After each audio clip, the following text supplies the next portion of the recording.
I am your grandfather, the dollar. I am your father, the credit card. Bitcoin. No!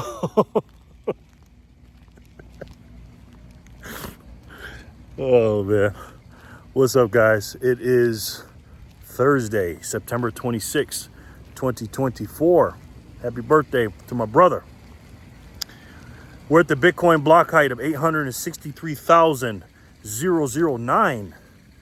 TikTok, next block. A lot of things going on, man. But this video is going to be a little bit different, okay?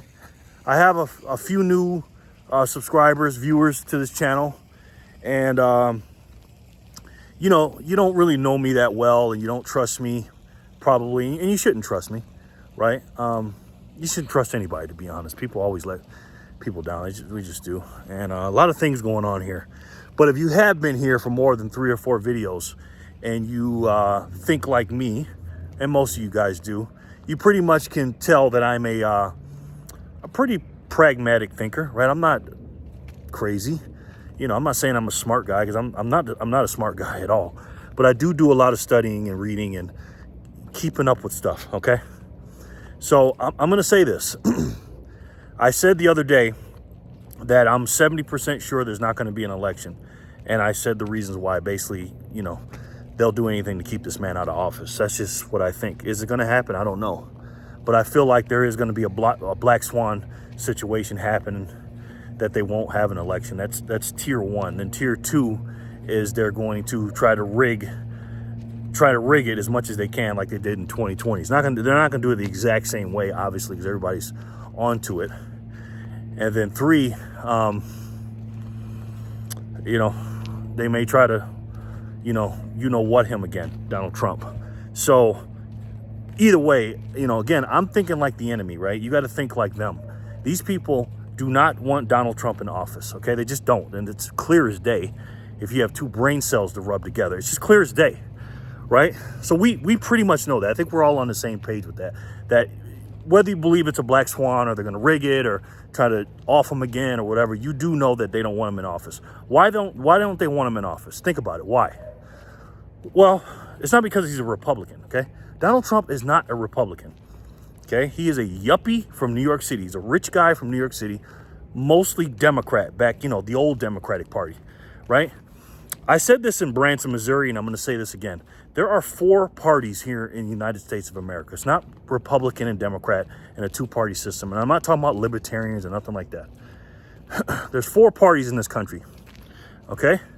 You have the regular Republicans, the neocon, George Bush, Dick Cheney, you know, warmonger, old Republican Party, the old party, the good old boy, the GOP, right? And they have a little different thing, you know, like President Reagan. I don't think he was a warmonger. He was a little bit different. He's like an outsider, like Trump. But the Republicans are not, you know, that old party was for big businesses, and they want to keep wars going on. Then you have the establishment Democrat Party. Now, this Republican Party I'm talking about, they're establishment too, okay? Establishment means they're for, let's just say they're bought and paid for, okay? By people that are not supposed to run the government, right? They're not government officials. Then you have Democrats. You have the establishment wing of the Democrats. You have, you know, they're warmongers too, and, you know, they just do things that we don't agree with, okay? But then you have 2 other parties that have branched off of these 2, right? You have MAGA, and then you have the progressive woke party, the progressive far left wing of the party, or the far right wing of the party, they'll call it, because they're so opposite, right? And we know them, right? MAGA is basically America first, and according to the left, you know, we're evil and this, that, and the third. And then the woke progressives are, you know, they want open borders. They want children to be indoctrinated by this woke stuff. They want abortions. They're just completely and utterly opposite of America First, or Make America Great Again wing of the party, right? They're just, you know, we're patriots over here. make it, you know, America First or MAGA. And who's our leaders? Who's the leader of the Republican Party? If I had to take a guess, who's the leader of the GOP? Who's the number one guy? I'd have to say Mitch McConnell, the leader of the former leader of the Senate, but he's the leader of the Republican end of the Senate, right? Who's the leader of the Democrat Party, the old Democrat Party? Believe it or not, you could say a couple of people. You could say Nancy Pelosi, you know, stuff like that, but she's more far left. She's got her foot in both, to be honest. But to be honest, it's probably Joe Biden. He's more of a regular old Democrat. He's just, again, he's a vegetable now. He doesn't know where he's at, doesn't know what he's talking about. But a guy like that would be the leader, right? But it's a group of them. It's a group of people. Who's the leader of the Progressive Party? Well, those are people that are in the shadows, right? But the people that are out front with it and the people that you see are the Nancy Pelosi's.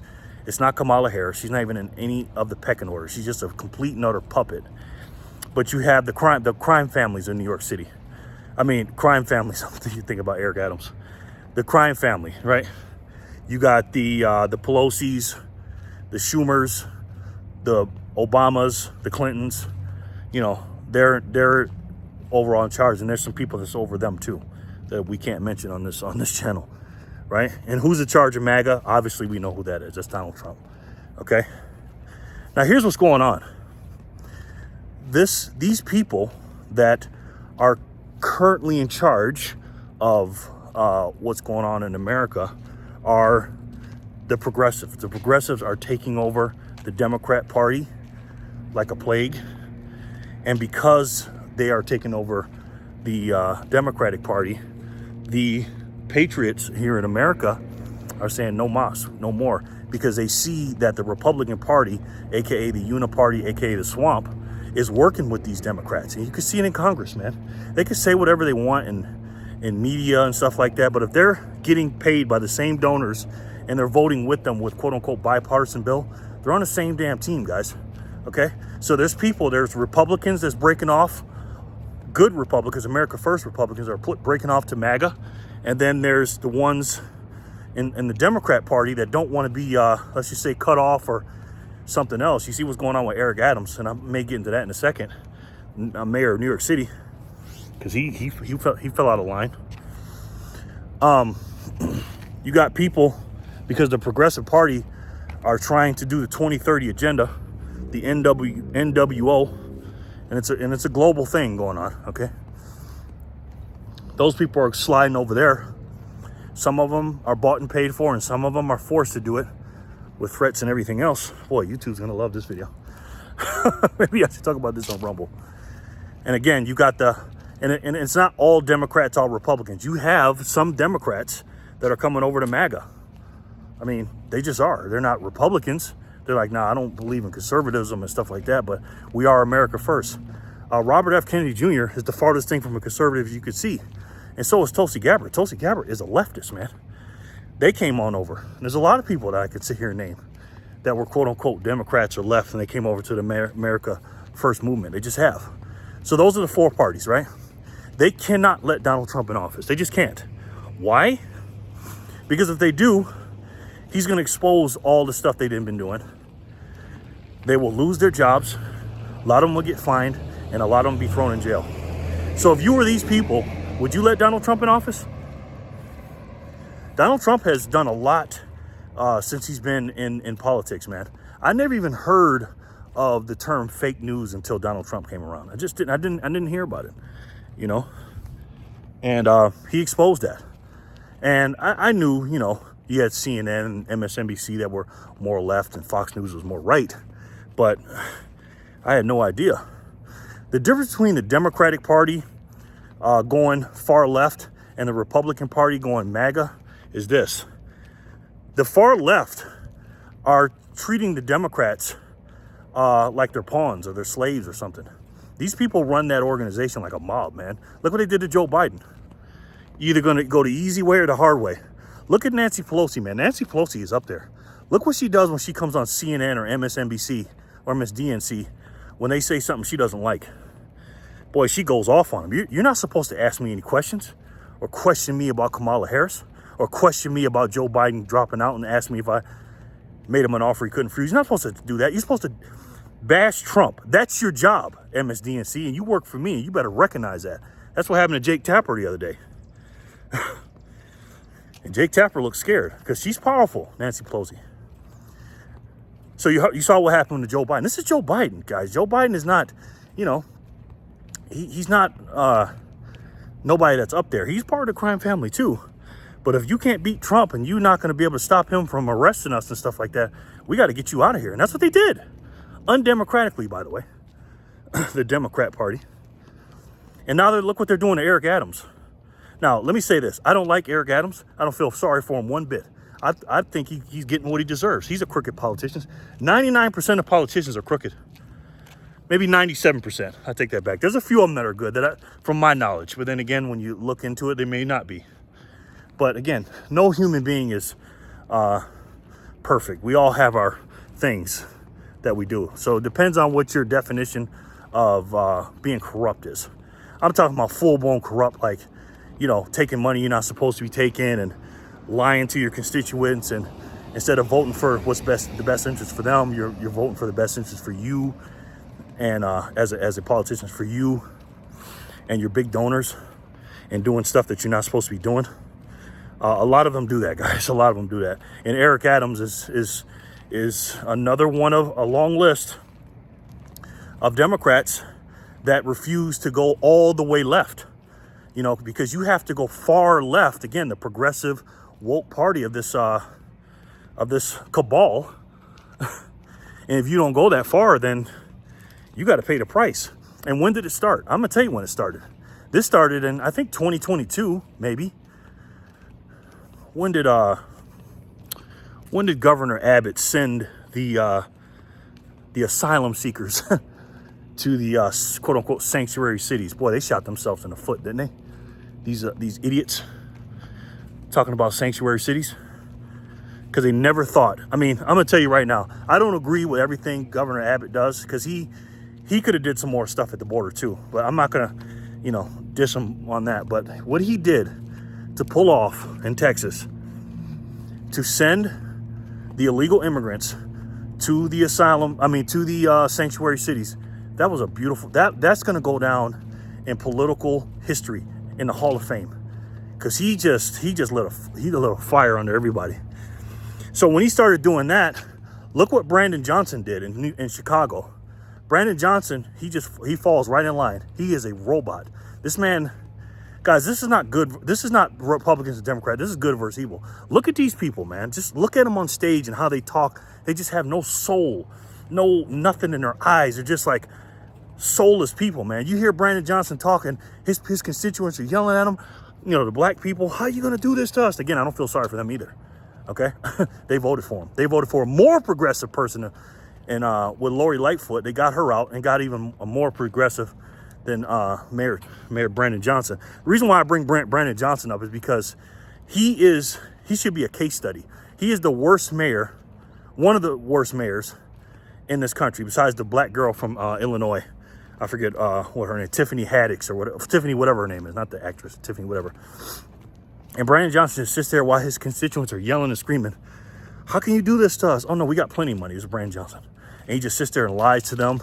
We have to help these people, blah, blah, blah, blah, blah.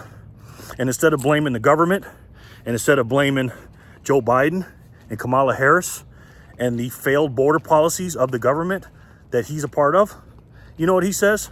Oh, it's Governor Abbott's fault. He's sending them up here for playing political games. He's right on task with these people. Okay, he will not fall out of line. Eric Adams did the opposite. Eric Adams said, nah, I'm not going to do this. Yeah, we're a sanctuary city until we're not. It's almost like saying, oh yeah, you can stay at my house until you need to stay here. And then once the person comes to stay at your house, oh no, I got this going on and that going on. Well, you said I could stay at your house anytime. You're my friend, remember? That type of shit. They're all doing that, by the way. They don't have the resources for it. Again, nothing in life is free. You can't just keep doing this, man. And meanwhile, the taxpayers are not getting anything from it. They're suffering. And guess what's happening? These people are running all over the city, tearing things down and again, I'm not trying to diss them. I understand why they come, but it's just not good. So Eric Adams said, enough is enough. So he started coming out publicly, which this is where he made a mistake. He came out publicly and said that we need help, we need assistance, and blah, blah, blah. Then he went to New York City, this in DC. So I think this happened in 2023. So he went to Washington, DC, and the rumor has it that Joe Biden didn't even talk to him while he was there. Then a couple of months later, they took him, I think it was maybe this year they did it. They pulled him to the side, Eric Adams, and they patted him down, took his laptops and everything else, and told him, hey, boy, don't you ever think you can come out here and do this and do that. I'm the president. We're the federal government. You're just a little mayor, boy. And put him back straight. And he was straight for a couple of weeks. Then he was like, oh, it's okay. Because he was making speeches talking about the asylum seekers. This is too much. We can't afford it. Then he got right back in line.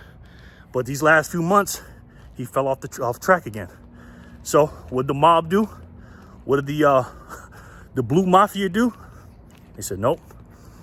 Now we're going to expose everything that we gave you, all the illegal stuff we gave you, and let you do it, and turn the blind eye to it. Now we're gonna expose you for it, and they did. And again, all the stuff that they're blaming him for doing, Joe Biden's doing that, but worse. Okay, you think they're even going to bring Joe Biden in for questioning? No. Okay. These people don't care who it is, man. They will take their own down. If you're not with them, you're against them. That's how they are. These people are evil. So here's my point of this, okay? I don't know what's going to happen. I don't know if it's going to be a black swan. I don't know if there's going to be an election. I have no idea what's going to happen. But here's one thing I do know that's going to happen. Again, I don't need you to trust me. I just need you to think about what I'm saying, and you ask yourself, this is making sense, okay?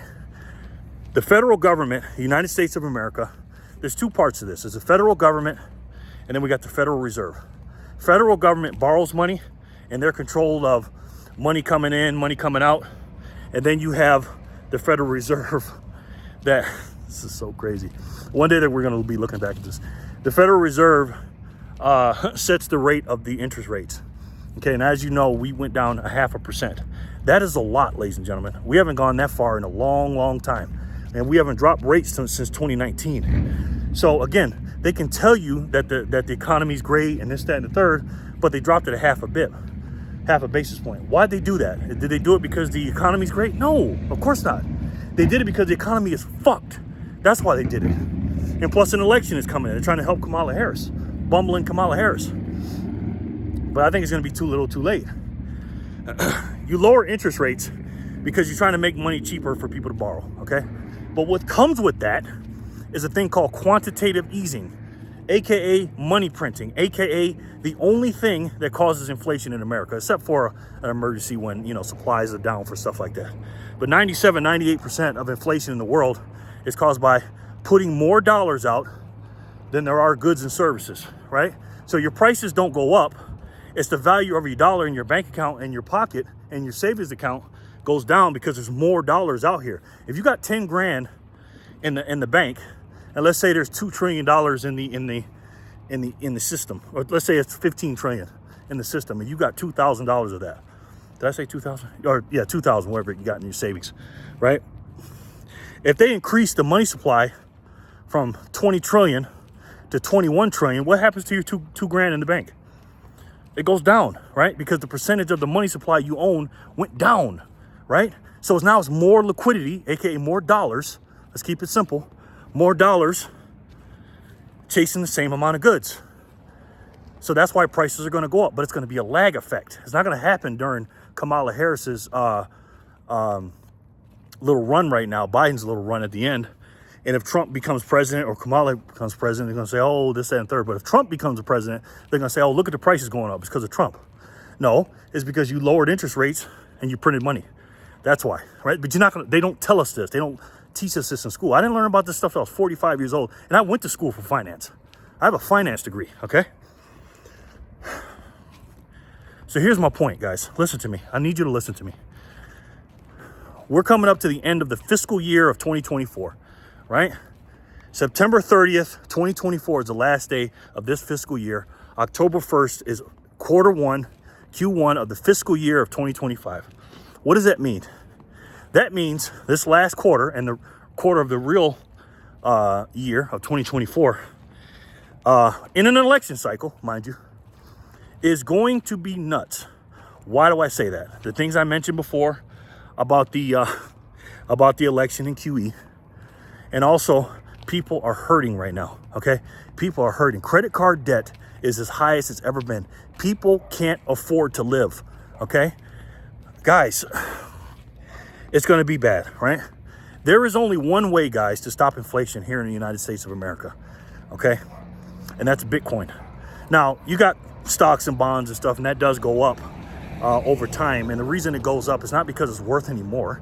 It's two reasons. One, when people get liquidity, QE or money printing, bunch of free money. Remember COVID and these stimmies and stuff? The stock market went up because all it's doing is keeping up with the money supply, and people started investing money because they had a bunch of extra money, or they were spending money with these companies that have shares of stocks. And that's what happened. It's not because they're worth more. They're just keeping up with the money supply in the world. That's what it does. But there's unlimited amounts of stocks and bonds. You can build more real estate, gold, you can find more. You can't do this with Bitcoin, okay? When you hear me talking, I'm talking to my patriots. Now I'm talking to the people that do not have any Bitcoin. Now don't turn the video off. Now listen to me. I know you think Bitcoin is some bullshit or some crypto or something. You have no idea what it is. Let me tell you what Bitcoin is in a nutshell. Real quick, and remember this sentence. Bitcoin is money for the internet. It's the hardest money in the world. What do I mean? Fiat dollars, US dollars are not hard, okay? You can print them out of nowhere. You can just print them and print them and print them. Money is supposed to be hard to get. Money is nothing but your energy. It's your life, right? When you go to work for 8 hours, that's 8 hours you can't get back. They give you a dollar amount for that. But if they turn around and take those dollars that they gave you and debase them by putting out more money by just pressing a button, then guess what? They stole from you. They broke the laws of thermodynamics. They created energy out of thin air. You cannot create or destroy energy. It can only be transferred. That's it. And that's what Bitcoin does. There are only 21 million coins in the whole world. That's it. 21 million for 8 billion people in the world. Now you can break them up in little things called Satoshis. What I'm going to do is I'm going to leave a link, 2 links in the description box. Okay. One is from a channel called 21 Million TV. It's a cartoon illustration of what Bitcoin is, right? And then the second one is from Bitcoin University, Matthew Crater. He made a video in January 2023. It's called Bitcoin for Beginners. Now I want you to watch those 2 videos, right? Then once you watch those 2 videos, I want you to go to my Satoshi Saturday videos, go over to my channel, go to the playlist, and I got 32, 33 videos up there. I got a pilot and 32 Satoshi Saturdays, and check them out. Here's why I'm telling you this. October, normally we call it Uptober in certain years for Bitcoin. Bitcoin is getting ready to go crazy. We're in the part of a cycle. Every 4 years, Bitcoin does a certain thing because it's mathematically programmed to do this. Every 4 years, the price goes crazy. It goes up. As of this recording, I think we're at about $65,000, something like that, right? But you can take $1 and buy 1,500 Satoshis. Again, a little small unit of Bitcoin. There's 100 million Satoshis in every Bitcoin, right? The most divisible money in the world. Reason why I'm telling you need to pay attention to this is simple. This is the only time in human history that we're starting the money for the internet, the hardest money in the world it's ever created, one time, and it's like the internet, right? You can't start another internet, right? You just can't. There's not going to be a internet 2.0. Once the internet started over those years, and it happened underground, because remember when it first came out, and everybody thought it was crazy or stupid or whatever. This is what Bitcoin is. Bitcoin is the internet of money, meaning what the internet did for information, Bitcoin is doing for money. It's a peer-to-peer situation. If something happens and they close down our bank accounts, we got Bitcoin, right? I'm not telling anybody to buy it. I'm telling you to study it and learn it and understand it. And let me tell you what it's going to do for you. It's going to teach you about politics. It's going to teach you about the money. It's going to teach you about global economics. It's going to teach you about geopolitics. It's going to teach you about a lot of stuff that you didn't know about, right? Bitcoin is mainstream, but it's not really mainstream. It's not a cryptocurrency. It is on paper. It's called a cryptocurrency. But again, calling Bitcoin a cryptocurrency is like calling Donald Trump a politician. Technically he is, but he isn't, okay? That's what I liken it to. And for all you patriots out here to think like me and are still saying, oh, I don't know about this Bitcoin thing. Let me tell you this. That's all I need to tell you. Donald Trump loves Bitcoin and Kamala Harris hates it. Need I say more? Okay? So study it, look at it. And here's another caveat I'm going to give you. I will help you for free. Okay? Because I'm not going to keep talking about Bitcoin just on Saturdays. I need everybody to understand this and get some once they understand it. I only tell people to buy up to their knowledge. If you have a question, I will help you for free. My email is jerrylovesfreedom@gmail.com. Even for you guys that have already been into Bitcoin, I'll still help you for free. Okay? Because I said that Bitcoin's going to go up to 110,000 a coin this year. I said that in January. It might do that, guys. It might do that. And once you learn it, I can't tell you everything about it because it's a lot. But once you learn it and once you see it, you cannot unsee it. I used to be a person that owned a couple little small businesses. I had some real estate. I had some gold. I had some silver, precious metals. I had all that. Guess what I did with it all? With it all. Like I said at my end of my videos, when I say the best way to save and the only way to save is Bitcoin, it's true. That is the only thing I save with, put my energy into. Because money is not money, it's energy. I took all that stuff that I had and I put it into Bitcoin. Now, I'm not telling you to do that. That sounds crazy, I know.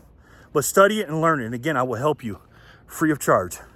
So let me know what you guys think in the comment section below. And again, guys, you only got one opportunity at this Bitcoin thing. I'm not saying you can't buy it in 5 years or 3 years or something like that. But if you're on this channel, you're not going to not know about Bitcoin. You're not going to be one of those people that are going to look at it when it's in the 60s. And then once it gets up in the 300s or 400,000 a coin, you're not going to say, damn, Jerry, why didn't you tell me about it? Or, damn, man, I wish I'd have acted on it. Again, I'm not telling you to buy it. Just look at it and study it, man. I'm telling you, because there's a reason why BlackRock and Larry Fink and all these multimillionaires and billionaires and countries and sovereign individuals and wealthy people are shoving their money into Bitcoin, because you can't make any more of it. There's only 21 million coins to share with 8 billion people. Michael Saylor, the former CEO of MicroStrategy, he owns 252,000, him and his company, Bitcoin. 252,000 Bitcoin. He owns over 17,000 himself. Ask yourself why. And by the way, Michael Saylor predicted the internet, Amazon, and cell phones, and Apple. And he's saying the same thing about Bitcoin. So listen, man, I'm not telling anybody what to do. You guys are grown, you do what you want. But if you're on this channel and you're a patriot and you love this country and you love freedom, there's only one thing that can give you freedom. And I'm telling you that, man. On this physical world, we have our friends and family, and we got our country. In the spiritual world, we got God. But when it comes to money, guys, there's only one thing that's going to give you freedom. And I talked about it earlier. And I'm 100% sure now you guys know what it is. It's the best way to save. And for me, the only way to save. And that's Bitcoin.